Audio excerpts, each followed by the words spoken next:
welcome to our first episode of Our Love Journey. Is this season 3 or is this wrapping up season 2? Yeah, last year was season 3. Oh, So yeah. I think this is season 4. Okay. So welcome to Our Love Journey season 4. Yeah. 2022. It's been such a great time. Thank you guys so much for supporting our last video. Yeah, it did. It's doing incredible. It's doing so well because Yeah. we posted it and then obviously we went a little bit off the grid. Not as off the grid as we wanted to go Yeah. because of work. But yeah, still thank you so much, guys. It's been so incredible and we've missed you. We have missed you. I was actually thinking we're trying to see because last year we didn't have Our Love Journey the whole year because obviously I have Wisdom and Wellness, which is potentially coming back. Oh, wow. The Wisdom and Wellness podcast is obviously coming back. And I was saying, okay, so we take a break of Our Love Journey because it's a lot of mind work for me. Yeah, it's a But lot of Brendan work. says, no, you don't want to take a break. I feel like these podcasts are so fun and they're so important in my life and in our lives, and I hope in you guys' life that I don't want it to stop. I really want us to continue just having these conversations because a lot of times I feel like we discover things Yeah. as we speak on Yeah. this podcast. So yeah, you guys let us know in You the guys let us comments know. if you guys want Our Love Journey. continuation of Obviously, Our they're Love gonna Journey. say they do. But Yeah, I know, but hopefully my creativity, I hope my creativity and time will allow because Yeah, the that's schedule's important. already looking quite full. Quite full this year. Those African countries, the bookings are coming in. So Yep. I'm going to see y'all. It's Very gonna be exciting. amazing. Today's podcast is brought to you by MedShield Medical Scheme. They've just recently launched an information-filled website for all new moms. I mean, you've got a library of information from birthing, pregnancy, immunization, mom health, you name it, they've got it. Expectant mothers can sign up for personalized pregnancy journeys whereby weekly correspondence is sent to you relating to the development of your unborn child. Just another way that MedShield Medical Scheme is adding more support and value to its members across different stages of life. You can visit www.medshieldmom.co.za, check it out for yourself and see if it doesn't make your life easier. Okay, cool. Let's read today's review. And we got a 5-star. It's from Kwezi Madlala. And she says, I'm a 21-year-old lady, yet I always find this podcast so insightful and interesting. Bumi and Brendan never disappoint. 5 stars. Sure, Hey. that's great. I know. It's always good, man. 5 stars. Like I don't know if I ever give anything 5 star. I'm a 4-star kind of guy. Yeah, 4.5 star. Yeah, Mpumi's 4.5. She's a bit more generous, but we really appreciate it. And that's why I want us to keep doing it. But yeah, getting into today's topic. Okay. This is something really, really cool. Mpumi brought this topic and I was like, man, when I thought about it, I really thought it's a powerful one. Yeah. In that we've both experienced what's on the other side of doing this act. And continue to experience. And continue to. Yeah. And the best part about it is it never ends. It's a continuous process where you continue to learn, you continue to grow. But Yeah. basically today, we're talking about putting yourself out there. Mm-hmm. And so basically, it's being vulnerable, Yeah. being opening yourself up. To failure, to Opening rejection. yourself up to rejection. And I actually did a post I saw on on Twitter. the other day, and I realized that I basically said that feeling that you get when you get rejected and you still have to like respond graciously is one of the worst feelings Yeah. that you can ever experience, and it's like one of the most mature things you can do. Yeah. And there's so much power and value I find in being gracious in rejection. Funny enough, I don't. I think from a work perspective, I no longer get offended by rejection. Yeah. Or I'm no longer as. I don't feel it as deeply anymore. And I just think, I don't know. I just think in the beginning of my career, I experienced so much deep rejection, and just outside from work, just people. Who I felt could have made my work easier or my life easier when I needed it. And I think those initial stages of rejection now, and because on the other side of that rejection, things were better. So whenever I get a no, I always feel You like, know okay, that I'm getting a better yes. And genuinely, I mean, it does suck. Like, I Yeah, do it's feel not like, nice. oh, that sucks. I would have loved that. But for me, it's no longer so detrimental. Yeah, no, I'm not like that at Yeah, all. you Like like I feel it take deeply. rejection very hard, but that's just because I'm super passionate. Like when I go in, I really, really like put my heart in it, and I believe. Like I maybe it's because I'm not naturally optimistic. Yeah, I'm Mpumi naturally, Mpumi is naturally optimistic. So yeah, when I choose to be optimistic, it takes everything in me yeah. to live that way. Yeah. Yeah. Yeah, for So me, it's harder to be negative than to be positive. exactly. So Yeah. it's just like it's your default. So you're just Yeah, gonna go back to yeah, like I being don't get why would you be negative? Why would you say that? Yeah. yeah. So, but it's being different. Here's a quote to just get started. It says, I got it from Pinterest. Not making a decision to move in any direction is actually making a decision. Yes. So, this is so good because we think that we have to, how do I put it? We think that our life depends on the decision. So then we stole the decision, right? But ultimately, while not making a decision, you're making a decision. Yeah. So installing you making a choice. Yeah.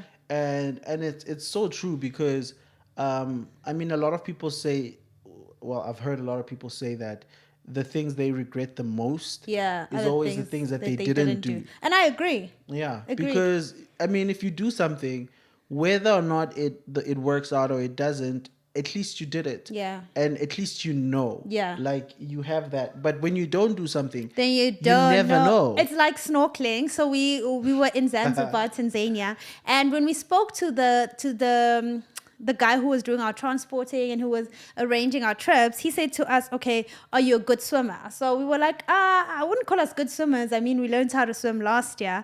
And then he said, okay, I don't recommend snorkeling. Yeah. And I was like heartbroken. I really was so were. heartbroken. I was just like, It was like, let's just cancel this whole yeah, thing. We're like ready I to go didn't home. get it. And then we went on the trip, and then when we got in the middle of the ocean, the other guys who were basically doing the tour guide of the snorkeling trip and stuff, such amazing, optimistic guys. Yeah. It's director Poise.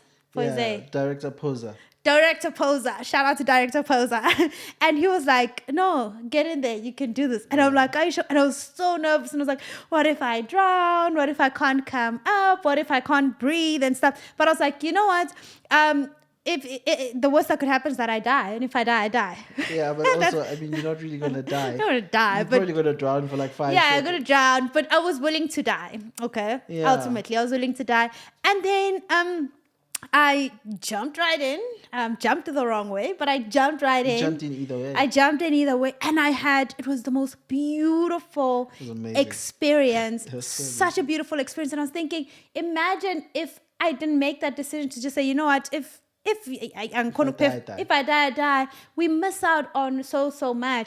And before I hand over to you, it takes me back to when we decided to learn how to swim. Yeah. Like for me, firstly, it was about water safety. And secondly, I knew that I want to travel a lot and I want to enjoy my travels. And previous travels, I can't enjoy them because I can't do all the water sports because I can't swim properly. And I Yeah, so love it's not water. fun. Yeah.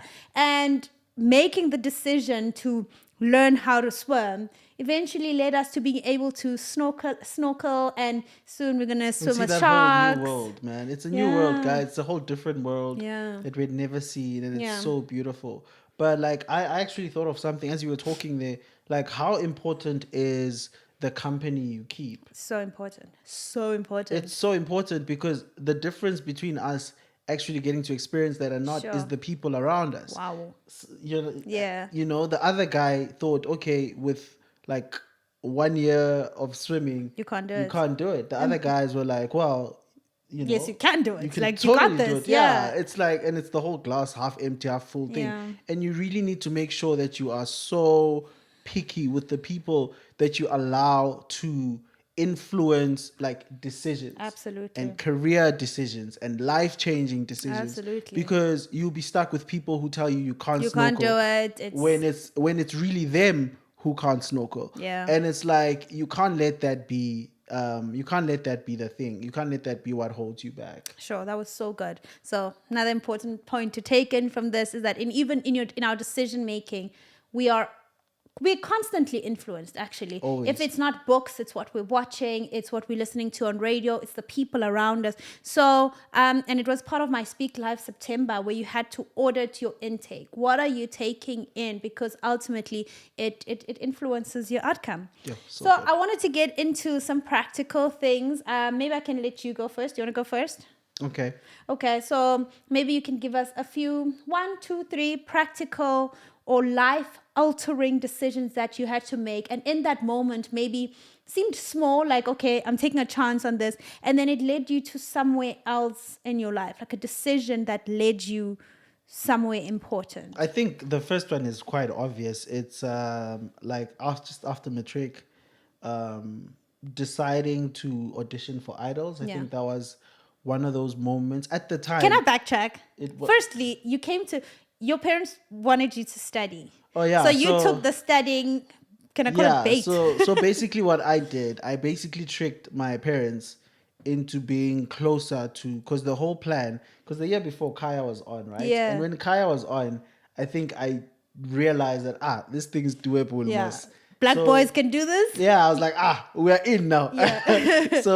so I knew that, okay, next year I'm gonna be out of school and whatnot, and I'm this really talented guy, and these are the makings of someone who enters this kind of show. So I needed a way to, because until then, Yeah. I was for the whole of my life in Mpumalanga.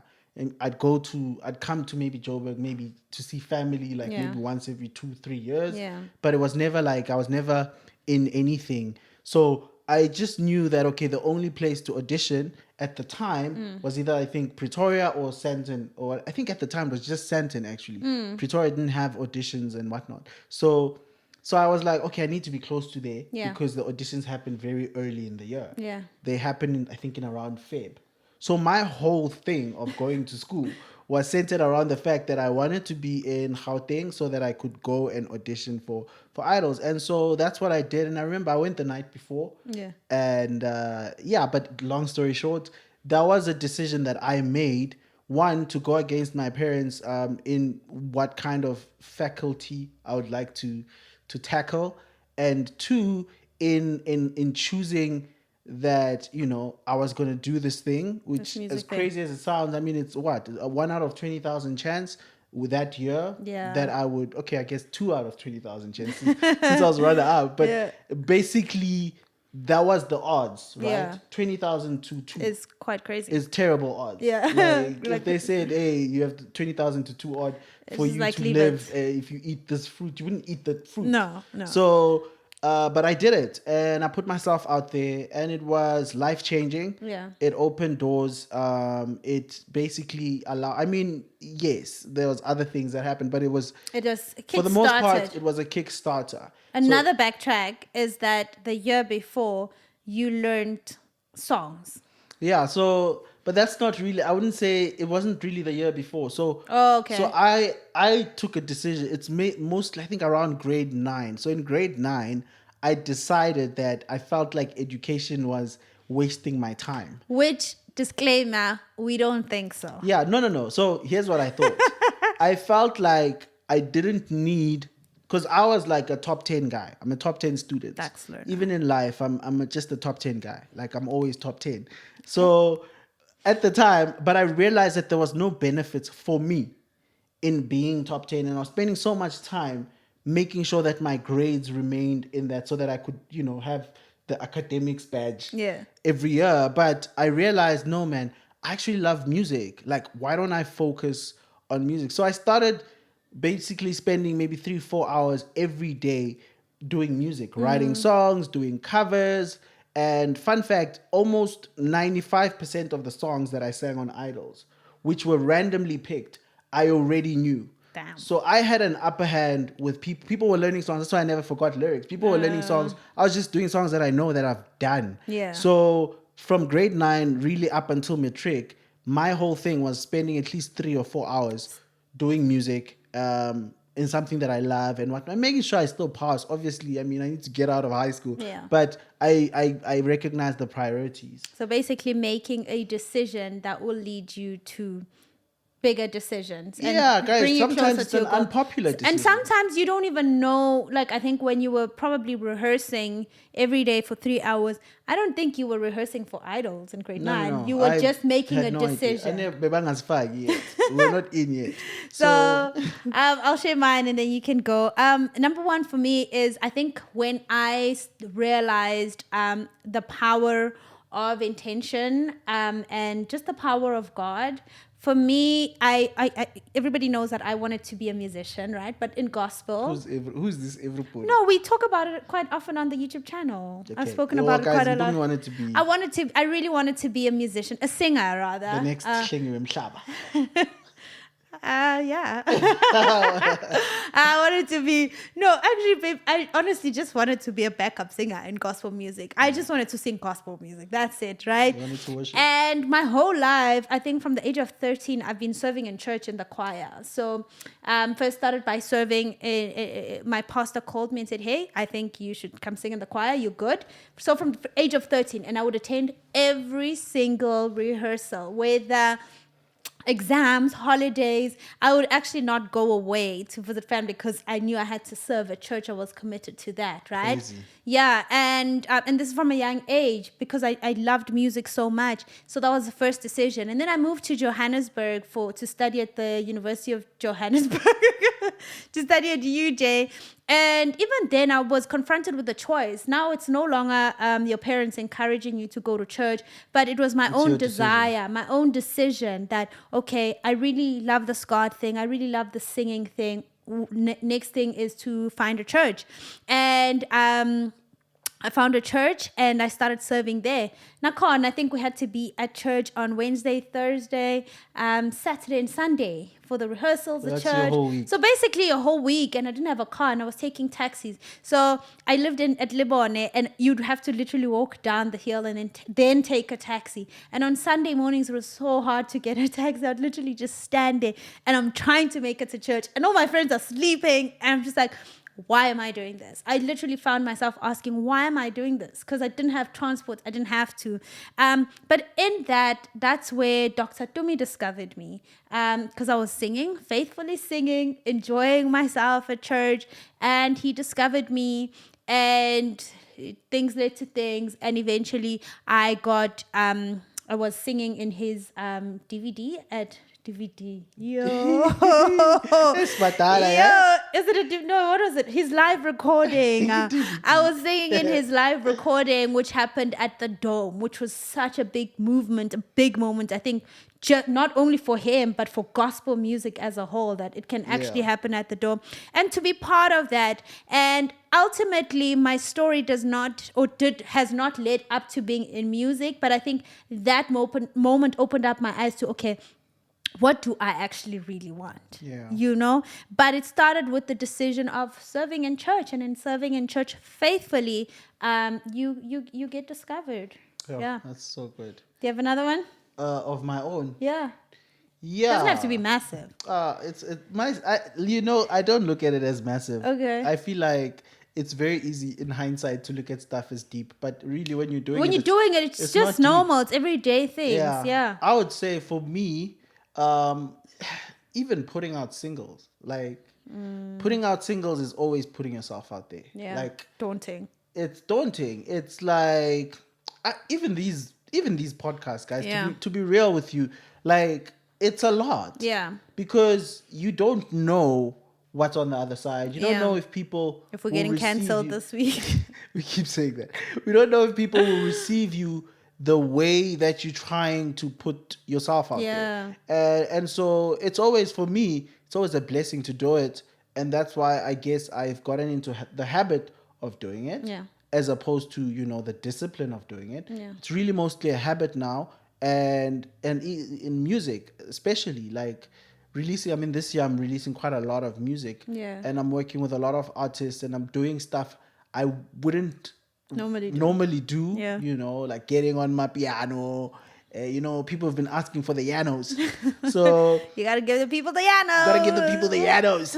So it's like doing that is a lot. Because it's safer to just not. Yeah. it's safer to just live in what you know. Yeah. Be comfortable in who you are Yeah. already, and let that be that, than Yeah. to actually say, I'm gonna try something. Yeah. I'm gonna do it. I'm gonna give it my all. Sure. I think I'll give you the last two for me. Firstly, and first one is my salon started by making the decision to go to beauty school. I remember at that point I saw an advert that says we needed money so badly. So broke. It was tough times, but it yeah. wasn't tough at the time. I No, mean, it it was was tough, tough. but It was it was tough. nice. Like, we were happy to be alive. We were happy to be alive, yeah. We were happy to be alive. But I mean, after I had made the decision that, okay, I'm going to go do beauty, because I figured I had always loved beauty. And remember, I tried to go to beauty after school. My mom was like, nope, she's not paying for another thing. If I want to go to school, I must finish what I started. So I waited that out. And then when we got married, we had to decide what I'm doing. And then we saw some ad from the school I went to. And they said, what's the school? Magnetic Academy. That people keep asking me about it, but it's not called that anymore. I don't know what it's called anymore. I don't think they're still continuing. And what drew me to the school, because there's a lot of schools, was that they said you can make 10,000 rand a month. Yeah, and I was like, oh, I can make 10,000 rand a month. That would solve all our financial Oh my issues. gosh, we're rich. And then went to school. Why are you laughing? I'm thinking of the other company that you wanted to. Why? That's fine. Okay. And then went to school, and then I tried to work and I got rejected. Nobody wanted to hire me. And then I was just like, you know what? Let me just do house calls. Started doing house calls. Well, firstly, started by doing my whole family. Guys, even my dad's had his nails done by me. Boom, Like, Meng Vagash, I think everybody just wanted to hide their fingers, because I'm just like, She was just eating up our I was cuticles. just eating up everybody's cuticles and nail beds. And then I started with house calls. And I remember some of my clients, like, the thing with my house calls, it wasn't just about nails. The conversations, an old client reminded me, like, you're doing exactly what you said you wanted to do when we were doing house calls. And I don't even remember what those conversations were about, but I guess even then I knew that I'm passionate about speaking. I'm passionate about women. I'm passionate about bringing people together, and obviously that led to a salon. And ultimately the whole speaking thing, in the beginning of the year, when we were doing our goals last year, I said to you, I want to get more into speaking. And the best way to get into speaking is to do what? Is to speak. Is to speak. So we started doing 1-minute videos where I just sit. Those were daunting. So daunting. You rolled your eyes because I just baiza. And I was just getting my rhythm, getting comfortable with words, getting comfortable with connection with people, because it's not just about saying something, but do you connect on the other side of the screen? And we did that, and it led to Wisdom and Wellness podcast, which did extremely well. And I mean, for the half of last year, I was doing a lot of corporate speaking, but it just started with a decision. Yeah. And And it's not always, like you were saying, it's not always a decision where you say, this is what I want. Yeah. But it's like a ripple effect. Yeah, it's like you feel, it's honoring what you're feeling, what you're hearing in this moment. So in that moment, I heard, I want to speak. It wasn't, I want to speak at Standard Bank. I want to speak. And you switch on the camera, or you stand in front of people and you speak. And then life or God leads you there. But you have to first honor that first calling or intuition or gut. Yeah, that's why every time I get a lot of people who will send me like DMs and be like, yo man, I'm such a great singer. I need a platform. Yeah. And immediately when someone says that, I know that you're not ready. Yeah. Because you would know that you have a platform. Yeah, Like, absolutely. Now it's even way easier. You have a platform. Yeah. And that's what you're saying, is that use what you have. Use what you have. And a lot of times when people say that, really what they're saying is, I want to be famous quickly. And I don't want to follow I want the shortest route. I want the shortest route. I want you to make it happen for me. Yeah. And that's, I mean, it's happened. I guess it's happened for people before, but I don't think it's sustainable. Yeah. Because you don't learn lessons that you might need in the future. Yeah. When you do get on those platforms. So it's so important to make sure that you are doing what you can wherever you are, and you're making the right decisions that are fit for that moment. Yeah. And sometimes, like you said, at a certain time, the right decision isn't going to ask for a speaking platform. It's applying for, or it's going to study to do nails. Yeah. You know, because you know that it's going to lead to a path. It's what you feel you need to do right now. And then it gets you there. Like when we started dating, podcasts weren't even a thing. They weren't a thing. Being an influencer Wasn't was even not a thing. I was actually telling Mpumi Gore, like Mpumi's career didn't even exist like 4 or 5 years ago. It didn't. So you can't predict that. No. But you can prepare yourself. You can prepare yourself by taking the steps that are like right in front of you. Right in front of you. Yeah. I'm actually glad that we're sort of answering questions that we get a lot in the DMs, and we don't always get a chance to answer them. Like a lot of people always ask me, how do I start a salon? And it's these are such hard questions to answer, because I can't tell you, go find a store, go hire people. Yeah. Okay. How do I find the store? Where do you find it? Where are you going to get the money for that? Do you have the expert? It's such a long process that the best thing you can do for yourself is equip yourself. YouTube. In fact, start by doing the nails. Can you do the nails, firstly? Or do you know people who you can actually manage to do the nails? So it's never this big thing where you start there, but knowing that we all start in steps and phases, and when you're starting, it doesn't always feel like it's going to be that big thing. But like I said, I say it in almost every podcast, it's taking the time to be still and listen to what life is telling you to do. In that moment, it's you know, important. I mean, even this year, it's different things that we're applying, or personally that I'm applying than I did last year. But if you're in just a constant state of chasing and not pausing, you never hear what's next, and you continue to do the same thing, and then that's how we end up feeling stagnant. Yeah, I mean, one of my favorite. There's a line in a movie that's not my favorite. It's not like a great movie, but it's got one of my favorite lines, and I think it's called Chef. And it's got Bradley Cooper. Oh, yes. And Bradley Cooper goes up to this girl who likes cooking. And he says, do you like to cook? And she says, yes. And he says, would you like to work for me? And then she says, yes, I would. And then he said, okay, how much would you pay me to work for me? And I thought that's exactly what it is. Yeah. Whenever people are like, if you want to paint. Yeah. You know, like, be willing to do it for free. For free, yeah. And I'm not saying don't be business minded. I'm saying if you really want something, How much would you do? How much would you give up to have it? Even applaud. Like, are you looking for applaud, looking to be seen, or you want to do the thing? Because the thing is this, the people at the Applause. top of those industries are hustling like they're not getting paid. Yeah. They're slaving away like it's not even about the money. Yep. It's so much bigger than that. Yeah. And so if you want to get into that arena and compete at that level, just being good is not going to cut enough, it. yeah. It's like, how badly do you want want it? it? Yeah. What are you willing to give up Yeah. to have it? Yeah. What are you willing to sacrifice?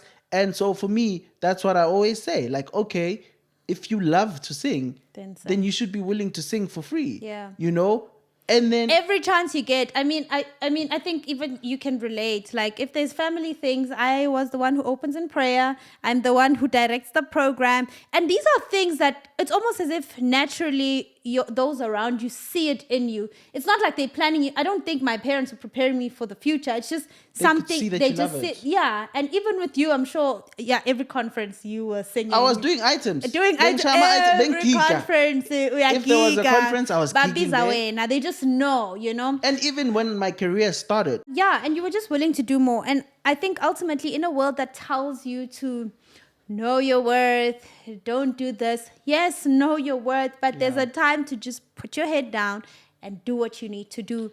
The glamour or the everything else will come later. Now you'll see when it's time. You'll see when it's time. When like you also see. Good, yeah, no, okay. There's no way I'm doing this for free. I've put in my 10,000 hours. But I'm talking about when you're trying to enter an industry. You need to be willing to do whatever it takes. I mean, with Robin Sharma, obviously one of my favorite authors and mentors, in 5 a.m. Club, when I first read 5 a.m. Club and all the stuff I had to do, like the waking up, I was like, whew, it's going to take a lot of sacrifice. And I read it and I did it, and I've been applying it for about 3 years now, and it comes naturally to me, right? And I'm almost finished the Hero Manifesto, and I was telling you that there's a new system that is a new level that is just introduced, and I have no idea where to start. But then you realize that it doesn't stop there. It continues. And the higher you want to go, the more you have to put in some work and put in some decisions. So now it's a matter of deciding, okay, do I want this or not? If I want it, this is the next step.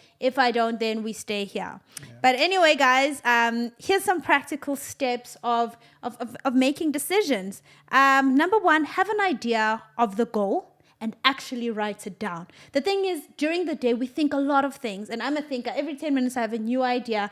But the ones that make it are the ones I write down. So have an idea, have a goal, write it down. It doesn't have to be massive, whatever you're feeling now. Number two, identify activities, some form of service or actions that align with that. Practical examples, when you realize you want to do music, you put less time into studies and you put more time into music. Please hear us correctly. We're not saying don't put less time into studies. We're just making an example. Don't put more time. We're making an example with Brendan's life, right? And then so basically identify activities. I served in church and that led to a whole lot of things, doing videos that led to me being a better speaker and being recognized for that. And then number three, start small and consistent. The most important thing, one, is to start, and after that to be consistent. Yeah. I always say we all can start. We are all great at starting. Everybody can start something, but not everybody can be consistent. And that's the hard thing. That's and the difference. That's the difference between those who make it and those who don't. The ones who make it are consistent. They keep going despite what life throws at them. And the ones who don't make it started and they forgot. Yeah, you gotta do it. Even if it's, that's why, like, yeah, even if you're not feeling it, even if you're not sure, you have to do it. Even if you fumble. Even if you fumble, you just have to do it because you have to show up. Yeah. And that's the only way you grow. Yeah. And my last words that I leave you with today is identify the goal, immerse yourself in the process, and don't obsess over the end goal. Money, love, relationships, success. If you obsess over anything, you repel it, and you're telling life that you're in a point of lack. And life is giving that. And life will give you back desperation. So don't obsess over anything. Ultimately, guys, I hope this gives you a kickstart into the new year, 2022. No more one day I'm going to make a decision. Start. Yeah, what can you do today? What can you do today? All right, guys, we love you. Comment down below. Oh, did we mention that we are in the top 10? Guys. Yeah. So we are in the top 10 of the most streamed podcasts. Listened to podcasts. Yeah, according to Business Insider. According to Business Insider, we're actually number 2. Yeah, in the local country ones, which is awesome. So it's really, really great. Thank you guys so much. Thank you for supporting and watching these podcasts and listening to them and downloading, whatever you guys do, however you guys consume it. Keep it doing makes a difference. And we hope that we are bringing value into your life. Yeah. Because if we're not, I'm just grateful because we cover such hard and unpopular topics, and to know that there's people who find it valuable, man, it's enough for me. Great. We love you guys. Take care. Hambani kahle. Ang lutho ngaphandle kwakho. This is our love.